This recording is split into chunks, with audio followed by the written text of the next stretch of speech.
brought to you by Silver Pumps. Top quality और consistent performance के लिए सिर्फ सिल्वर पंप नाम याद रखना। और हमारे इस देश का भोला भाला आदमी को भेड़ बकरियों की तरह ही लाद कर रेलवे स्टेशन पर ट्रेन के डब्बों में चढ़ाया जाता है। और ये पूरी एक अव्यवस्था और लापरवाही जो बन चुकी है।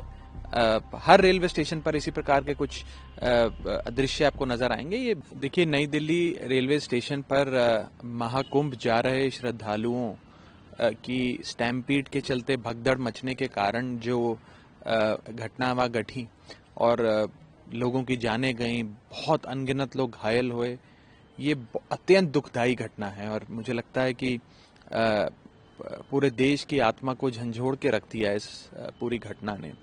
मैं सबसे पहले तो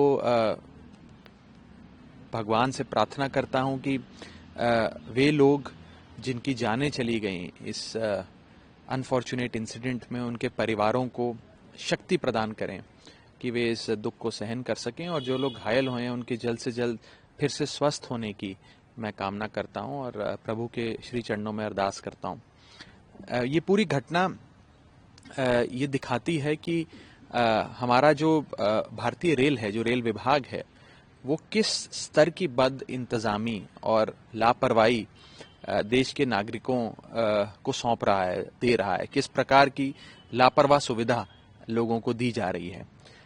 मैंने 11 फरवरी को अभी जो बजट सत्र पार्लियामेंट का चल रहा है उसमें इस विषय पर बात रखते हुए ये कहा था कि हमारे भारतीय रेल की स्थिति कुछ इस प्रकार हो गई है कि जनता को आलू की बोरियों की तरह ट्रेन में ठूस के लाद के भेजा जाता है। और कहीं ट्रेन में शौचालय में भी अगर बैठने की जगह, आपको खड़े होने की जगह मिल जाती है तो यात्री अपने आप को भाग्यशाली समझता है। और हमारे इस देश का भोला भाला आदमी को भेड़ बकरियों की तरह ही लाद कर रेलवे स्टेशन पर ट्रेन के डब्बों में चढ़ाया जाता है। और ये पूरी एक अव्यवस्था और लापरवाही जो बन चुकी है।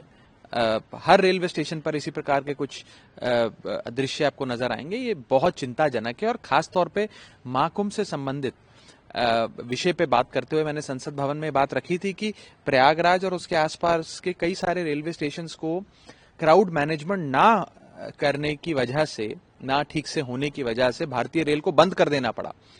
तो अगर महाकुंभ जैसे महापर्व पर भी हमारी रेल व्यवस्था की ये स्थिति रहेगी, इस प्रकार के हालात रहेंगे, तो कैसे कोई यात्री अपने आप को सुरक्षित महसूस कर सकता है। और बड़ी बात यह है कि इस पर क्या एक्शन लिया जाएगा। जैसे हम देखते हैं कि पिछले सीएजी की रिपोर्ट बताती है कि न जाने अनगिनत रेल एक्सीडेंट्स देश भर में देखने को मिलते हैं। औसतन हर महीने एक नई रेल दुर्घटना की खबर देशवासियों को मिलती है।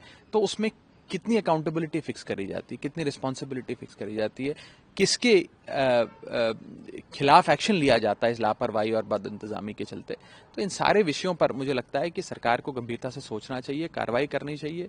और जो ये घटना घटी है, परमात्मा उन परिवारों को शक्ति दे, साहस दे, और सरकार कम से कम अब ये सुनिश्चित करे कि इस प्रकार की कोई भी घटना देश भर में ना घटे। हाँ सर, 10 लाख के कंपनसेशन देने की बात की गई है। वहीं बाद में ये भी चीज़ कही गई कि जब ये घटना हो गई उसके बाद 4 स्पेशल ट्रेनें लगाई गई क्राउड कंट्रोल के लिए।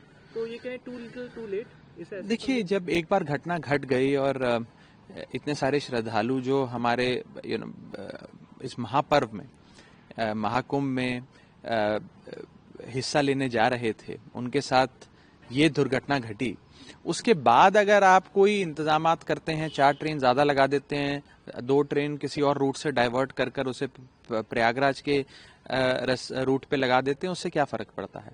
बात तो यह है कि उन भोले भाले मासूम श्रद्धालुओं की जानें चली गई। वो भोले भाले मासूम श्रद्धालु वहां घायल हो गए। और क्यों हुए? क्या उनकी कोई गलती थी? क्या उन श्रद्धालुओं ने कोई पाप किए थे? क्या उनसे कोई गलती, क्या उनसे कोई लापरवाही हो गई? ये तो सीधे सीधे भारतीय रेल की लापरवाही और बद इंतजामी के चलते हुआ है, जो बेहद दुखदायी है।